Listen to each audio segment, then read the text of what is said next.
जय मां कामाख्या, जय मां जगदम्बा। दोस्तों, सभी साधक साधिकाओं का स्वागत है मेरा चैनल कामाख्या के अघोरी में। दोस्तों, आज जो मैं तुम सभी के लिए साधना लेकर आज उपस्थित हूँ, ये एक बहुत ही ताकतवर और अलौकिक शक्ति का साधना है। आशा करता हूँ तुम लोगों को पसंद आएगा। बहुत सारे लोगों का मैसेज आ रहा था कि गुरुजी आप कहाँ पर हो, कब साधना डालोगे। देखो, तुम लोगों को तो पता ही है कि आज मैं बहुत दिनों के बाद साधना बताने वाला हूँ, क्योंकि मेरे को समय इसलिए मिला है क्योंकि यहाँ पे आसाम में बहुत ही खराब मौसम है। जो बारिश के कारण कोई भी कार्य नहीं कर पा रहे लोग, इंसान जो साधक लाइन में है या फिर साधना क्षेत्र में है। तो आज जो मैं तुम सभी के लिए ये साधना लेकर हूँ, ये बहुत ही गुप्तता साधना है।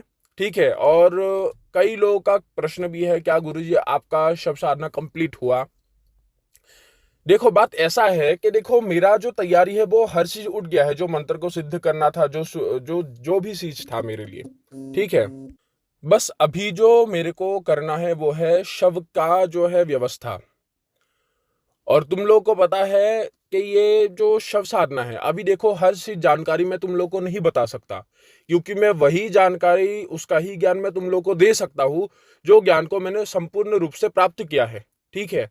ज्यादा लेवल फाड़ के भी कुछ नहीं मिलेगा। ठीक है। तो मेरा जो ये है अभी शव का ये व्यवस्था करना सबसे एक बड़ा कठिन कार्य है अभी के समय में। पहले टाइम में लोगों को सांप डस देते हैं तो शव को जो है बहा के भेज दिया जाता था। कई लोग मुक्ति प्राप्ति करने के लिए भी शव को बिना जले उसको बहा देते थे गंगा में, या फिर बड़े जो नाम जानित जो नदियां है उसमें बहा देते थे, तो शव का प्रबंध हो जाते थे। लेकिन अभी के टाइम में वो पूरी तरह से बैंड है, तुम लोग को पता है। ये आसानी से नहीं मिलते। और यहाँ पे ऐसा भी होता है कि लवारिस जो लाश होते हैं, जो जेल के कैदी मर जाते हैं, तो उन लोगों का भी लाश आसानी से मिलते हैं। लेकिन तुम लोग को पता होगा कि जेल में वही बंदे जाते हैं जो बहुत ही घिनौने कार्यकृत में लिप्त हुए हैं, और वो जब जीवित थे उसी शरीर से किया था। तो दुराचारी लोगों के शरीर से शव साधना जैसे साधना को कंप्लीट किया नहीं जाता। और उसमें ऐसा भी नियम है कि जिसमें तुम्हारा कुत्ते ने नहीं काटा हो, अगर सांप ने डसा हो तो वो माना जाता है, लेकिन अगर कुत्ते ने काटा है भविष्य में, उस शरीर में ये टैटू वगैरह बनाया है, चिन्हित बनाया है, तो उस शव से वो साधना को कंप्लीट किया नहीं जाता। इसके लिए मैं थोड़ा सा यहाँ पे फंसा पड़ा हूँ। और दूसरी बात, यहाँ पे जैसे ही मेरा ये होता है, तुम लोग को पता लग ही जाएगा कि मेरा ये साधना कंप्लीट हुआ है, क्योंकि मैं सीधा बोल दूंगा। उसके पश्चात एक व्यक्ति है जिसको मैं कुछ बताना चाहता हूं, वो व्यक्ति समझ जाएगा। ठीक है। देखो, व्यक्ति उसके ऊपर ही मारन करना चाहिए जिसके ऊपर मारन का प्रयोग होता है।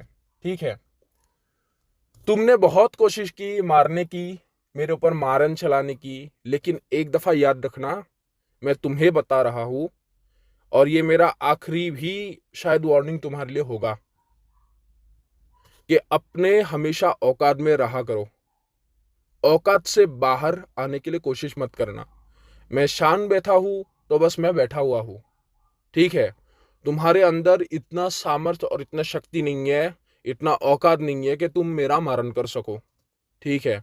चाहे तुम एक से लेकर, एक का नाम बी से शुरू होता है, ऐसे तांत्रिक को लेकर भी जमा इकट्ठा क्यों ना कर लो, अपने गांड में घुसेड़ भी क्यों ना लो, तुम्हारा औकात नहीं है मुझे मारने की। ठीक है। शिवा कोई ऐसा वस्तु नहीं है कि तुम शिवा को आसानी से मार दोगे। बेवकूफ इंसान, तुम्हारा औकात नहीं है। और अगर अगली बार मुझे पता लगा कि तुमने मेरे ऊपर क्रिया की है, तो तुम्हारे को भी पता है कि तुम्हारा बीबी बच्चा हर चीज है, तो उसको छठी कर दूंगा मैं। तब उसका जिम्मेदार मैं नहीं रहूंगा। ये याद रखना। ये तुम्हारे लिए आखिरी वार्निंग होगा मेरे तरफ से। और जिस माता का सेवा करते हो ना, लोगों का दुराचारी बोल के, वो माता के शक्ति को भी यहाँ पे बुला लूंगा या फिर बांध दूंगा कि जीवन में कुछ कर नहीं पाओगे। इसलिए हमेशा उससे ही मुकाबला करो जिसके साथ तुम्हारा सामर्थ्य है, जिसके सामने तुम्हारा सामर्थ्य एक तिनके के वर भी नहीं है ना, तो अपना हमेशा औकात संभाला करो।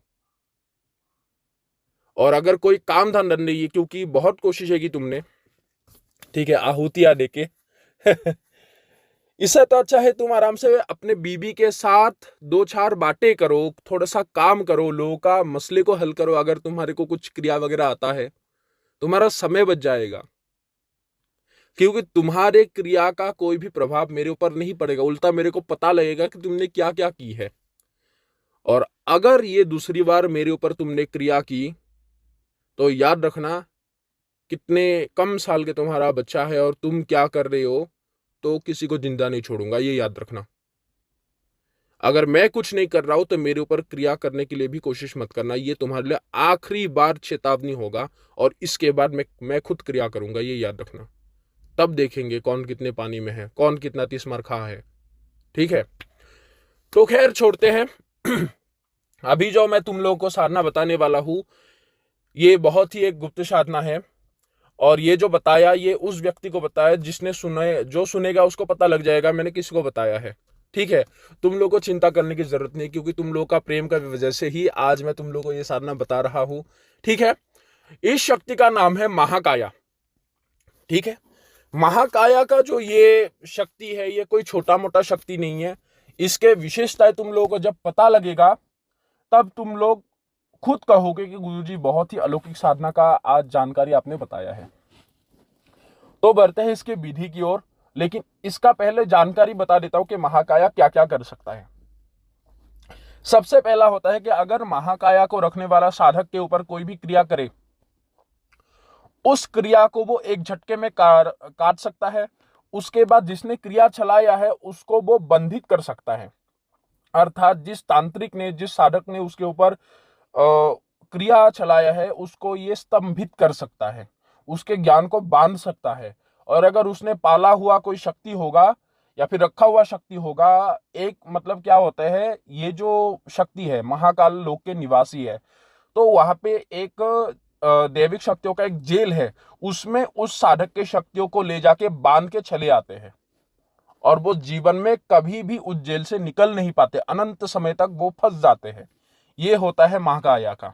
अगर उसमें कोई भी ये महाकाया का साधक कोई भी गड्डी चलाएगा या फिर अपने आसन में बैठेगा, जैसे मान लो कोई एक दिन रखा है, उसमें बहुत सारे लोग ग्रसित लोग आते हैं उसको दिखाने के लिए, जैसे मान लो दरबार टाइप के, तो कोई भी व्यक्ति के बारे में वो भूत वर्तमान भविष्य तीनों कालों के बारे में बता सकता है, किस समस्या को लेकर आए हैं। ये जो लोग बोलते हैं कि पर्चा वाला शक्ति दो, पर्चा वाला, पर्चा जो होता है वो तुम आराम से लिख देते हो, क्योंकि तुम्हें आने वाले समय के या फिर आने वाले क्षण के बारे में तुम्हें पता लगता है कि कौन सा व्यक्ति उठ के आने वाला है, उसका नाम क्या है, माता पिता का नाम क्या है, क्या समस्या लेकर आए हैं। तो ये पर्चा जो है ये एक शो के लिए है। असल में बात होता है कि तुम्हारे अंदर शक्ति का क्वालिटी क्या क्या है। अगर भूत वर्तमान भविष्य का क्वालिटी है, वो ये चीजें आसानी से कर सकता है। पर्चा शो एक माध्यम है, पर्चा में कुछ नहीं है। तो वो व्यक्ति आने वाले व्यक्ति के बारे में लिख सकता है, जैसे उसका नाम राजीव है, राजीव का माता पिता का नाम क्या है, उसका बेटा का नाम क्या है, उसके संतान क्या बोलते हैं, उसके पत्नी का नाम क्या है। ठीक है, ऐसे हर चीजें उसके बारे में बता सकते हो, उसका समस्या का हल क्या है। उसके बाद होता है किसी भी प्रकार के जो बीमारी होते हैं, इसके जरिए बहुत कुछ, जैसे बड़े बड़े कैंसर हो या फिर तुम्हारे शुगर हो, ऐसे बहुत सारे, जैसे मान लो जो शरीर को ग्रसित करते हैं, कभी कभार जो डॉक्टर इलाजों से ठीक नहीं होते, ऐसे बीमारी का इलाज महाकाया के जो साधक है वो आराम से कर सकता है। उसके बाद होता है किसी भी प्रकार के वस्तु को तुम स्थानांतरित कर सकते हो। उसके बाद व्यक्ति का टेलीपोर्ट भी संभव है, अर्थात एक व्यक्ति इस स्थान से लेकर दूसरे स्थान तक जा सकता है। और महाकाया जिस साधक के पास था, वो साधक ने बहुत ऐसे ऐसे कार्य की है। अभी तुम लोग ये प्रश्न मत करना क्या गुरुजी आपके पास है, क्योंकि मैंने पहले भी कहा है कि जिसके पास होते हैं वह कभी बखान नहीं करते। ठीक है, बस ज्ञान दे रहा हूं वो समझ जाओ, क्योंकि समझदार को इशारा ही काफी है। तो जैसे ही इसके जरिए साधक कहीं पर भी जा सकता है, अगर तुम्हें देर हो रहा है, अगर उसको कहोगे कि मुझे दूसरे स्थान पहुंचा दो, वो एक झटके में पहुंचा देता है। उसके बाद होता है कि सामान को अभी तुम कितने दूर तक स्थानांतरित कर सकते हो। इसका जो रेंज होता है ये अनलिमिटेड होता है, मतलब वर्ल्ड में कहीं भी, देश में हो विदेश में हो, पूरे इंडिया के किसी भी कोने में, किसी भी जगह में ये जाता है, आता है किसी भी क्षण में। अगर तुम बाहरी देशों में भेजोगे तो 10 मिनट के अंदर तुम्हारा कार्य करेगा। अगर इंडिया में करोगे तो तुम्हारा 2.5 मिनट 3 मिनट के अंदर ये सामानों को लेकर आएगा, लेकर जाएगा। और इसके भार को उठाने का जो सामर्थ्य है वो तुम्हारा 10,000 किलो है।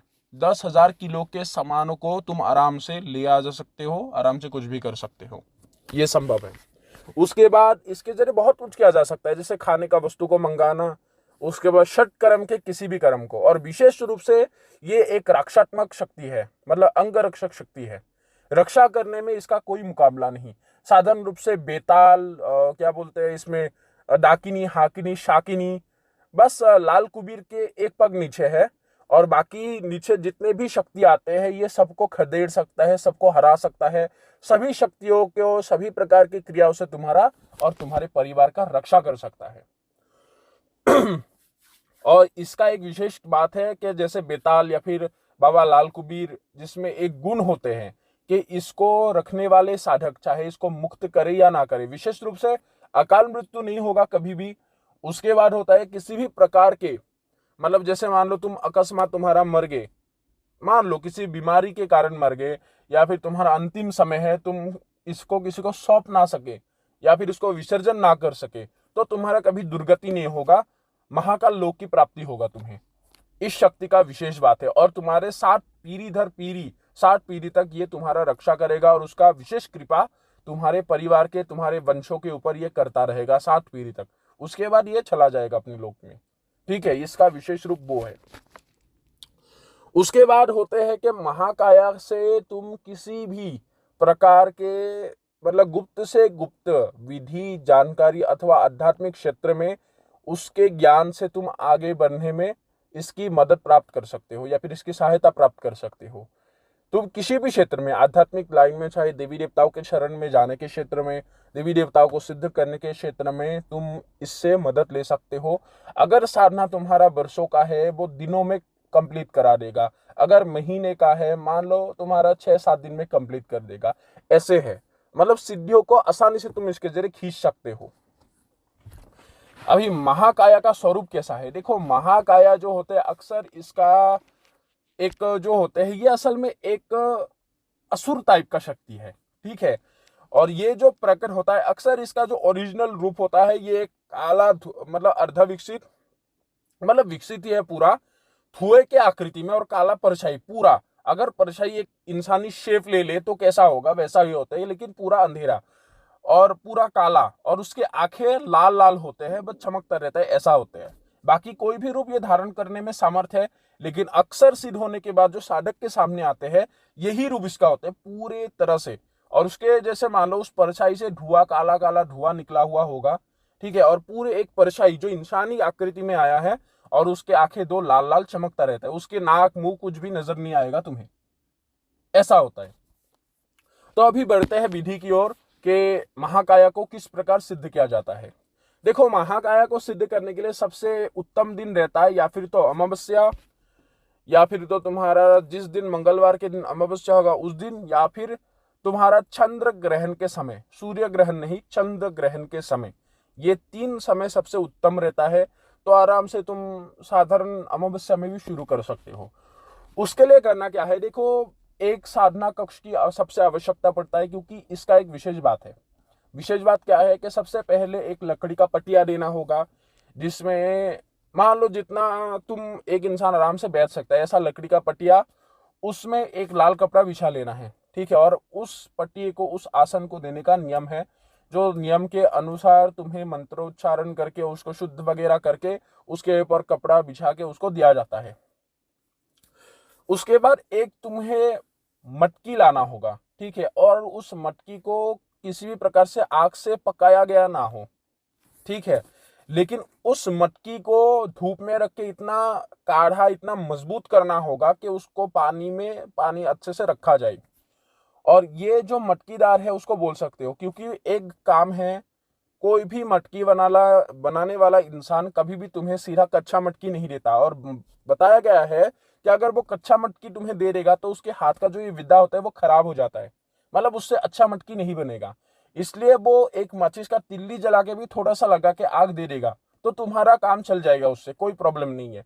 तो आराम से वो कच्चा मटकी को ऐसे बोलना कि इस प्रकार बनाओ कि वो कभी टूटे ना आसानी से, और वो इसी प्रकार ही बना देगा कि वो आसानी से टूटेगा नहीं। और याद रहे इसमें एक और बात है, क्योंकि हमारा एक टेक्निक ही तुम लोग को बता देता हूँ, ठीक है। जैसे कई कबार कच्चा मटकी में अगर वहां पे तुम मदिरा डालो, पानी डालो, वो मतलब भीग के कमजोर हो सकता है। उसके लिए तुम लोग एक चीज करो कि नियम के लिए कच्चे मटकी में रहे, लेकिन उसमें तुम प्लास्टिक से एक आवरण बना सकते हो। जैसे प्लास्टिक का एक पॉलीथीन है, उस मटकी में लगा दो, जिसमें तुम अगर पानी भी डालो तो उसका जो गीलापन है उस मिट्टी के बर्तन को या फिर मटकी को खराब ना करे। ये कर सकते हो, क्योंकि ये हमारा टेक्निक है, तो तुम लोगों को समझा दिया मैंने। तो बाकी तुम लोग समझ जाओ किस प्रकार इसका इस्तेमाल कर सकते हो।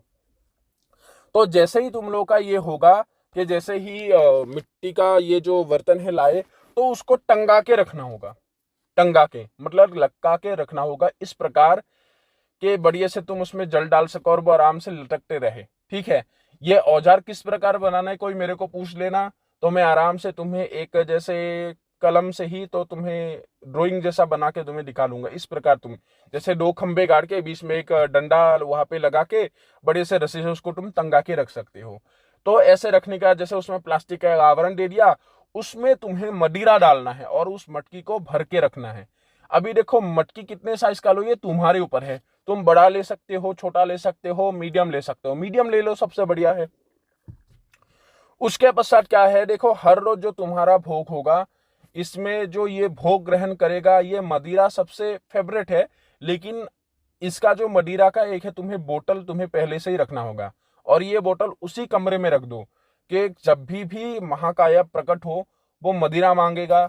और एक मिट्टी का एक प्याला रखना है, जिसमें तुम या फिर मिट्टी का बर्तन कम से कम 2 फुल जो बोतल है वो रख लेना, क्योंकि वो ये मदिरा उस दिन आखिरी दिन ज्यादा पीता है, ठीक है। और तुम्हें पता लग जाएगा कैसे पिएगा। और हर रोज तुम्हें क्या करना है कि 3 प्रकार के मिठाई, ठीक है, और वहां पे 3 प्रकार के फल रखना होगा। चाहे एक एक रखो, कोई प्रॉब्लम नहीं है। 3 प्रकार के मिठाई, 3 प्रकार के फल। और अगर जैसे एक गंधक आते हैं या फिर एक जो पूजा के सामग्री में आते हैं, एक तुम्हारा पीले कलर के एक बोतल आता है, जिसमें अच्छा उसको अगर छिड़क दो तो बढ़िया खुशबू निकलता है। अक्सर ये ब्राह्मण उसको पूजा में लगाते ही लगाते हैं। तो वो थोड़ा सा उस कमरे में थोड़ा थोड़ा छिड़क देना, जिसमें अच्छा खुशबू है तुम्हारा कमरा। और हर दिन उस रूम को पोछा लगाना है, साधना कक्ष को। और ये जो साधना किया जाएगा, इस साधना का जो तुम जिस माला से करोगे वो रुद्राक्ष की माला से करोगे, ठीक है, सात्विक विधि से करने वाला जो माला है। तो उस विधान से तुम्हें सिद्ध करना होगा। और रात्रि के ये तुम्हारा 11 बजे के बाद से शुरू कर सकते हो आसानी से, 11 बजे के बाद से। और हर रोज एक ही समय हो। आसन जो होगा वो तुम्हारा कुशा का हो। और वस्त्र जो होगा वो, इसमें कलर का कोई ऐसा बंधन नहीं है, लेकिन ढील ढाल कपड़ा पहनो। जैसे यहाँ पे गमछा है, बड़ा वाला गमछा, या फिर तुम धोती, ऐसे कपड़े पहन सकते हो जो बिना सिलाए हो, वो सबसे बढ़िया रहता है, ठीक है। तो ऐसा कपड़ा पहनो। शरीर में एक कपड़ा उड़ लेना, बनियान मत पहनो क्योंकि वो सिलाई वाला होते हैं, ठीक है। उसके लिए एक कपड़ा ओढ़ लेना, जैसे धोती टाइप का, बिना सिला हुआ, एक चादर जैसा, तो आराम से उड़ सकते हो। उसके बाद ये जब चीज हो गया, दिशा कौन सा होगा, दिशा तुम्हारा पूर्व या फिर उत्तर होगा। सबसे उत्तम रहता है पूर्व दिशा, उसका चुनाव कर लो। जैसे ही ये चीज करोगे, ये फलों को तुम्हें एक केले के पत्ते के ऊपर रखना है। और जो मिट्टी का बर्तन है अच्छा वाला, उसमें कोई भी नहीं, वो बर्तन तुम आग से पकाए हुए बर्तन ले आ सकते हो, जिसमें उसका भोग दोगे। तो उसमें फल और मिठाई रख देना, उसको भी अच्छे से केले के पत्ते से ढक देना। और जैसे ही हो, हर रोज का फल का क्या करना है, देखो वो खाया कि नहीं वो देखना।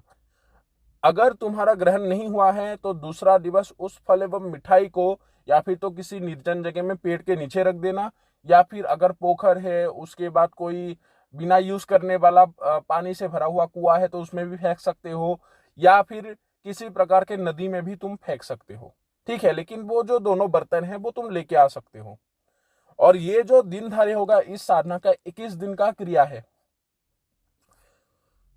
और इसमें एक नियम है, जो तुम जोत जलाओगे, वो जो दिया होगा वो मिट्टी का दिया लोगे, लेकिन वो मिट्टी का दिया 7वें दिन बदलना है।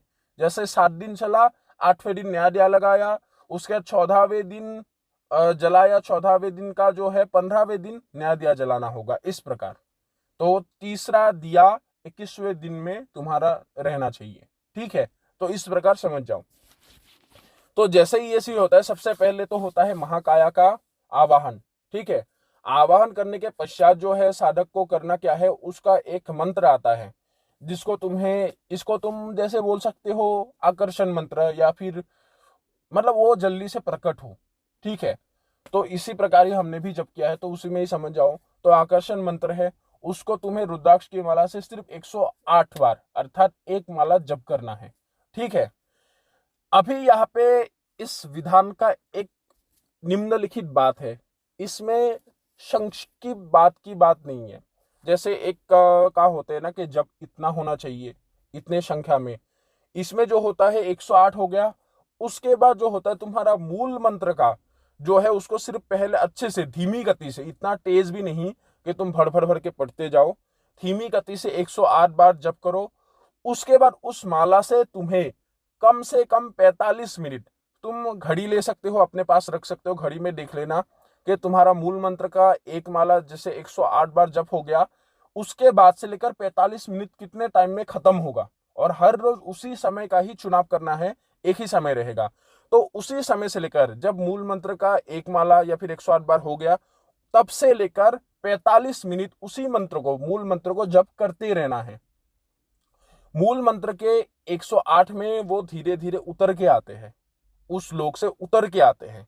और अभी जैसे ही तुम्हारा साधना दिन ब दिन पार होता रहेगा, तुम्हारा जाता रहेगा समय, उसके बाद जैसे तुम्हारा जैसे 5वां दिन 4था दिन होगा, उसी में ही धीरे धीरे चीजों का आना जाना शुरू होगा। जैसे तुम्हारे आसपास कोई घूम रहा है, पैरों का चलने का आवाज आएगा। उसके बाद तुम्हारे कोई कमरे में दीवार में थपथपाएगा, कोई छत के ऊपर आवाज करेगा, कोई खुंखारेगा, जैसे फुंकार मारता है जैसे सांप, तो वैसे फुंकार मारता है। ठीक है, तो जैसे शेर होते हैं, दहाड़ने का आवाज होता है, तो धीमी गति से वैसे दहाड़ने का भी, गुर्राने का भी तुम्हें आवाज आएगा। तो उसी में ही समझ जाना है कि तुम्हारा जो ऊर्जा शक्ति है या फिर तुम्हारा जो शक्ति है जिसका तुम जप कर रहे हो भक्ति से, तो वो धीरे धीरे तुम्हारे पास आ गया है, बस तुम्हारे सामने प्रकट होना बाकी है। और जैसे ही तुम्हारा यहाँ पे बताया गया है, जैसे 15वें दिन 16वें दिन समय होते हैं। अभी हमारा जो ये एक्सपीरियंस है, इसमें हमारा 17वें दिन लग गए थे। लेकिन देखो, ये मेरा एक कारण की वजह से हुआ था, तो तुम मत सोचो कि तुम्हारे साथ भी ऐसा ही होगा।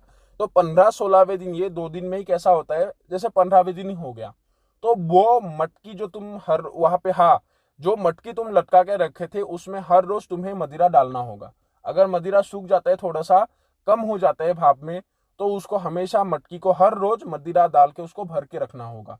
और 2 जो फुल है मदिरा के बोतल, और यहाँ पे जो मिट्टी का प्याला है, वो तो साइड में रखना ही है तुम लोग को, वो हर रोज की काम है। और जो है तुम्हारा हर रोज मतलब क्या है, उसको रख ही लेना है जब तक वो प्रकट ना हो महाकाया। वो 2 बोतल एक्स्ट्रा है, उसको हाथ मत लगाना, लेकिन जो मटकी है उसको हर रोज तुम्हें भर के रखना होगा। अगर मदिरा कम हो जाता है तो पूरा एक मटकी करके रखना होगा। उसके बाद जो है तुम्हें अगरबत्ती भी जला लेना है, लेकिन हर रोज उस कमरे को साफ सुथरा करना है। और जितने भी दिन साधना चलेगा, ब्रह्मचारी का पूरी तरह से पालन करना है। ना ही तुम इसमें मांस मछली अंडा शराब खा सकते हो, ठीक है, उसमें तुम सिर्फ निरामिष आहार की ग्रहण करोगे। ठीक है, संभोग मैथुन इन चीजों से तुम्हें थोड़ा सा दूर रहना है, ये 21 दिन ही। तो जैसे ही ये चीज करते रहोगे, 15-16वें दिन, मान लो 15वें दिन ही जो मटकी तुमने रखा है, वो मटकी टूट जाएगा, ये याद रखना। और ये होना ही होना है, गारंटी है।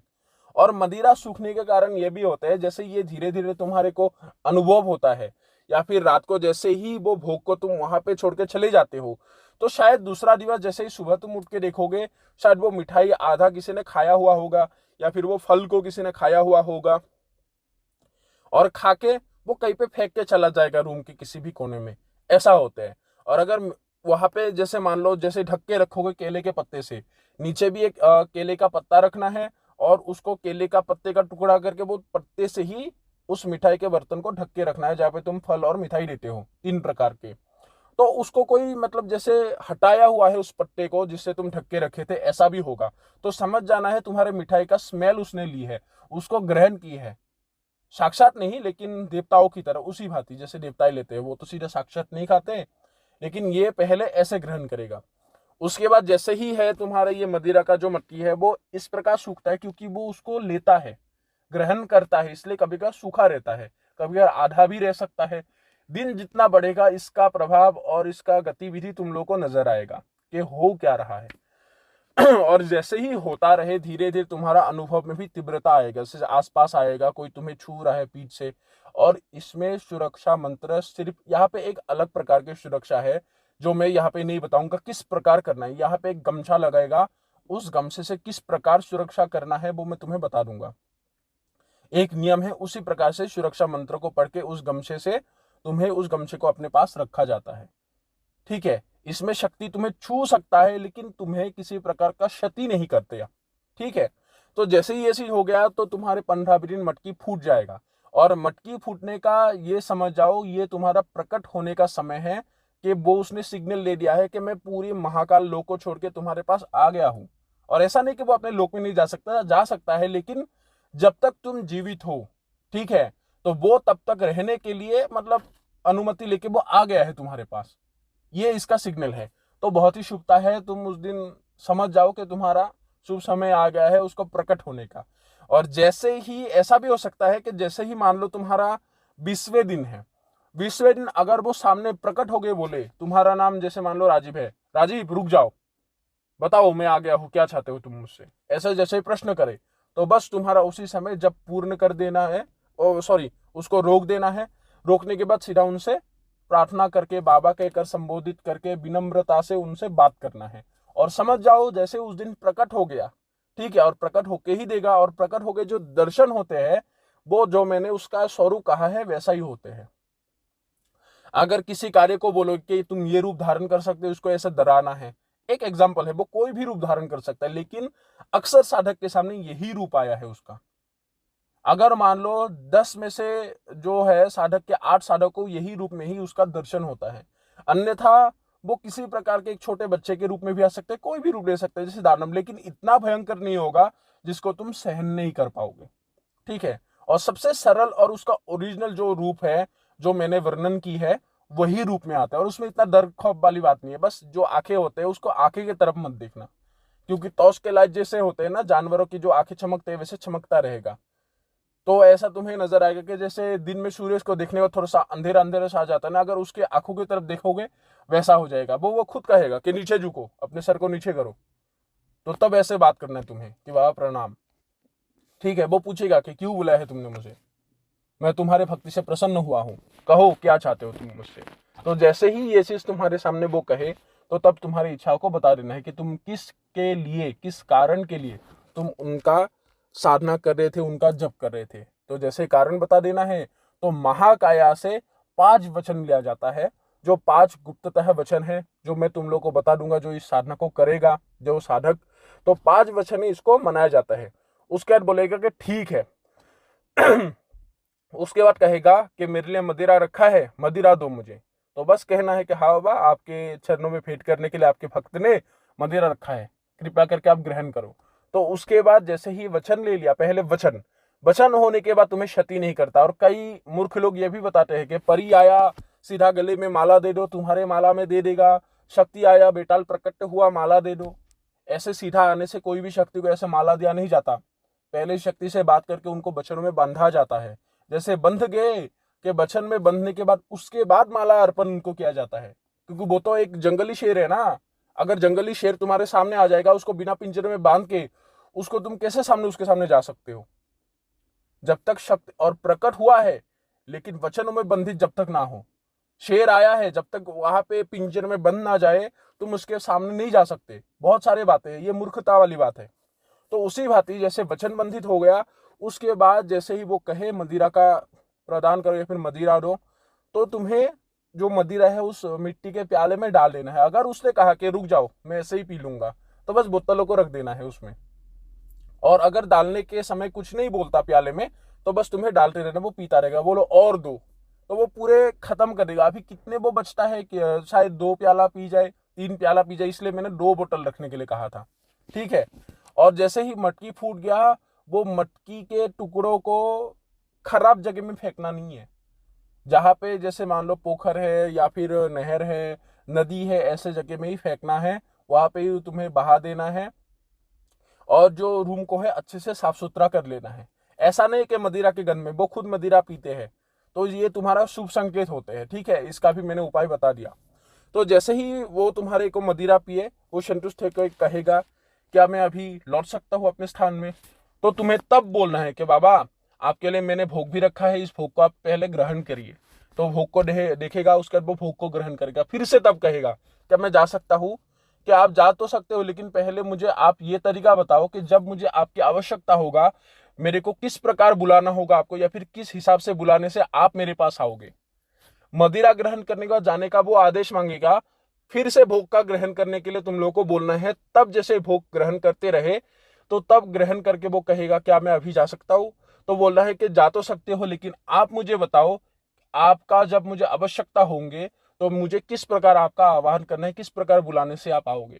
अभी जो तरीका वो बोलेगा वही तरीके से वो आएगा। ठीक है, वो बता देगा कि इस तरीके से मुझे बुलाना, अमुक मंत्र से बुलाना, मैं आ जाऊंगा। तो बस समझ जाना है, तुम्हारा शक्ति जो है तुम्हारे संपूर्ण प्रकार से सिद्ध हो चुका है। उसके बाद तरीका बोलने के बाद उस दिन तुम कागज कलम रख ही लेना। जैसे आखिरी के जैसे मान लो 15वें दिन पार हो गए, एक कागज एक कलम रख ही लेना। शायद तुम भूल जाओ, वो तरीकों को लिख सकते हो।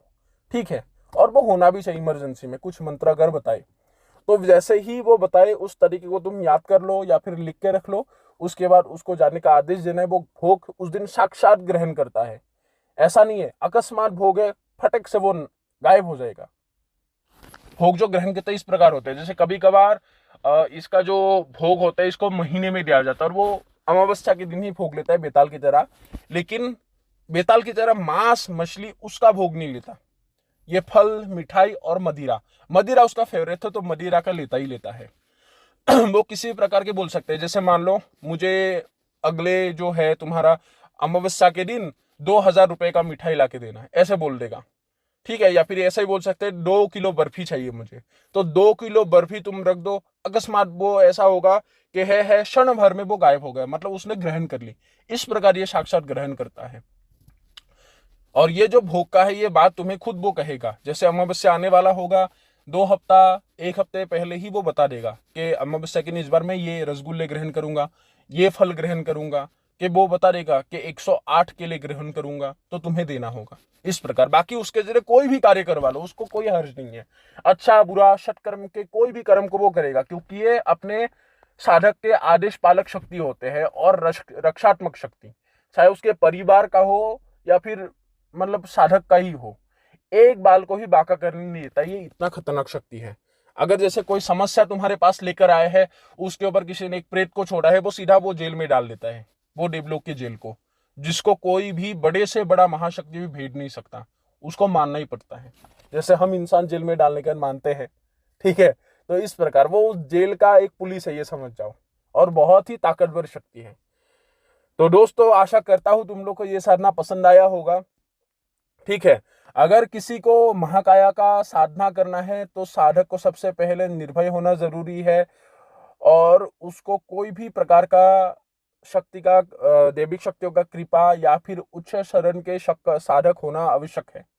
और अगर किसी को महाकाया का ट्रांसफर लेना है तो निश्चित रूप से ट्रांसफर भी लिया जा सकता है, क्योंकि ये जो शक्ति है ये तुम्हारा आके ही मतलब मृत्युलोक में आते ही रहते हैं, तो इसका ट्रांसफर दिया जा सकता है। ठीक है, रहता तो महाकाल के लोक के निवासी शक्ति है, लेकिन ये मृत्युलोक में भी आते हैं, तो इसके लिए इसका ट्रांसफर दिया जा सकता है। और इसका ट्रांसफर मैं सिर्फ 6 लोगों को ही दूंगा, 6 लोगों के बाद मैं किसी को ट्रांसफर नहीं देने वाला। ठीक है, तो आने वाले समय में मैं और 2 साधना बताता हूं। अगर समय रहता है तो बता दूंगा, और अगर नहीं रहता है तो 2 साधना तो बताऊंगा। उसके बाद अगर शव का प्रबंध हो गया तो शायद अकस्मात बंद भी कर सकता हूँ चैनल, तो इसी में ही देखना पड़ता है क्योंकि मौसम बहुत ही खराब है। तो आशा करता हूँ तुम लोगों को पसंद आया होगा। अभी सभी लोगों से इजाजत लेता हूँ। जय मां कामाख्या, जय मां जगदम्बा।